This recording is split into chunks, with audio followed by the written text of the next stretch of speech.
Esther Vilar, a name that has sparked debates and ignited conversations for decades. She's not afraid to stir the pot, to challenge the status quo, and to make people uncomfortable with her bold ideas. Back in the 70s, she wrote a book that would become a lightning rod for controversy. It ruffled a lot of feathers, sparking heated debates and passionate discussions across the globe. Vilar argued that women hold the real power in relationships, a notion that was both revolutionary and incendiary at the time. They manipulate men, she claimed, using their charm and societal expectations to their advantage. Now, with her latest work, she's at it again, diving into the complexities of human relationships with her characteristic fearlessness. This time she tackles monogamy. Is it natural, or is it a societal constraint that we have imposed upon ourselves? Buckle up, because Vilar is taking us on a wild ride through the intricacies of love and commitment. Vilar doesn't hold back. She challenges everything we think we know about relationships, pushing us to reconsider our deeply held beliefs. Her writing is sharp and thought-provoking, cutting through the fluff and getting straight to the point. She doesn't waste time with pleasantries. She dives right into the heart of the matter, dissecting our notions of love and fidelity. Agree with her or not, Vilar makes you think. She forces you to confront your own beliefs and question what you thought you knew. She forces you to question your own beliefs about love, commitment, and what it means to be in a relationship. Her work is a mirror, reflecting our deepest insecurities and desires and challenging us to look at them head-on.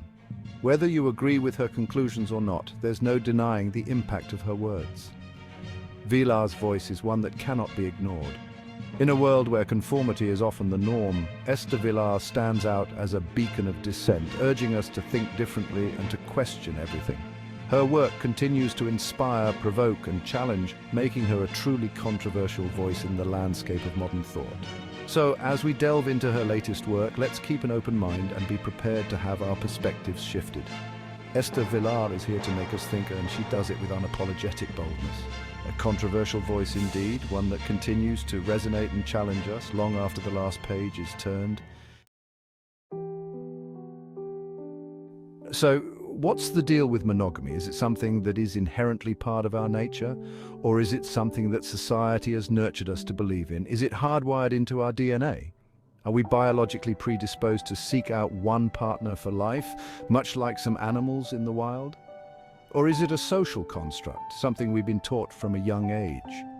Could it be that our environment and upbringing shape our views on relationships and commitment? Vilar argues it's the latter. She believes that monogamy is not a natural state, but rather a cultural imposition. She says monogamy is a cultural imposition. According to her, society has created this framework and imposed it upon us. Society, she claims, tells us that monogamy is the only way to go. Think about it. From fairy tales to movies, the message is clear. Find your one true love and live happily ever after. From a young age, we're bombarded with images of romantic love and happily ever after. These stories shape our expectations and beliefs about relationships. Fairy tales, movies, even advertising all push this idea of finding the one. The notion of a soulmate is deeply ingrained in our culture. Vilar argues that this constant messaging makes us believe that monogamy is the only path to happiness. But is it really? Could there be other ways to find fulfillment and joy in relationships? Or is there another way? Could alternative relationship structures offer the same, if not more, satisfaction and happiness? It's a question worth pondering as we navigate our own beliefs and experiences. Now let's get into the nitty-gritty. Vilar delves into evolutionary psychology. She argues that historically men were wired for polygamy. Why? To spread their genes far and wide. More partners meant more offspring. It's basic survival of the fittest. Of course, we're not living in caves anymore. We're not chasing woolly mammoths, but Vilar suggests these primal instincts still linger within us. She argues that men are biologically driven to seek multiple partners. It's in their DNA, she says. Society, however, tries to suppress these urges. This, Vilar argues, leads to tension and unhappiness. Hold on a minute, what about women? Where do they fit into all of this? Vilar argues that women are complicit in this system. They buy into the idea of monogamy for security and stability. But she suggests this security is an illusion. Vilar believes women have been conditioned to believe that marriage and monogamy are the keys to happiness. They're taught to seek out a provider, a protector, but Vilar argues that this dependence can be a trap. It limits women's choices and keeps them tied to a system that doesn't always serve them. Section 5, Polygamy as a right, a slippery slope. Here's where things get really controversial. Vilar doesn't just explore polygamy, she frames it as a man's right.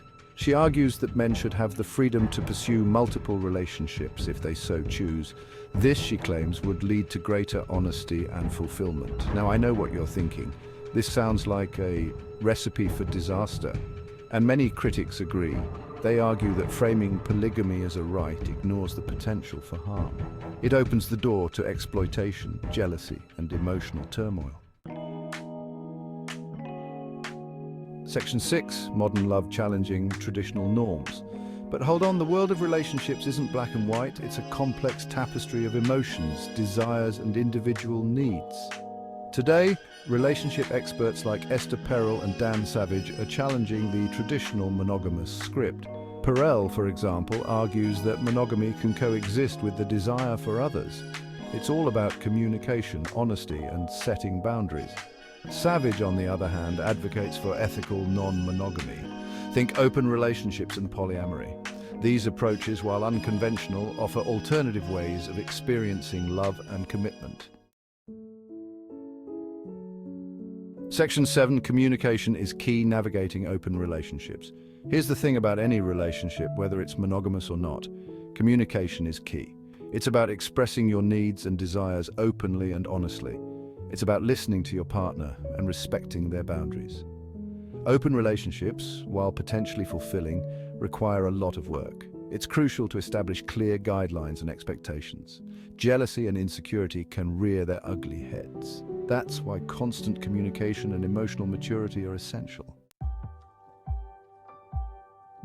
Section 8, Vilar's Legacy, a challenge to the status quo. Love it or hate it, Vilar's work sparks debate. She forces us to confront uncomfortable truths about relationships. She challenges the status quo and makes us question everything we thought we knew about love, monogamy, and the nature of desire. Vilar's critics argue that her views are outdated and potentially harmful. They say she oversimplifies complex issues and ignores the potential for exploitation in non-monogamous relationships. However, even her detractors acknowledge that her work is thought-provoking and impossible to ignore. Section 9, Love in the 21st Century, Redefining Relationships. So what does love look like in the 21st century? There's no easy answer. Love today is multifaceted, complex, and ever-evolving. It's a tapestry woven with threads of tradition and innovation, where each relationship is a unique blend of personal values, cultural influences, and individual experiences. We're living in a time of unprecedented freedom and fluidity in relationships. The boundaries that once defined love and partnership are now more flexible than ever. People are exploring new ways to connect, to share their lives, and to build meaningful bonds. Traditional models are being challenged and new possibilities are emerging. The nuclear family, once the cornerstone of societal structure, is no longer the only accepted norm. We see the rise of blended families, co-parenting arrangements, and chosen families, where friends become as close as blood relatives. The key is to approach relationships with an open mind and an open heart.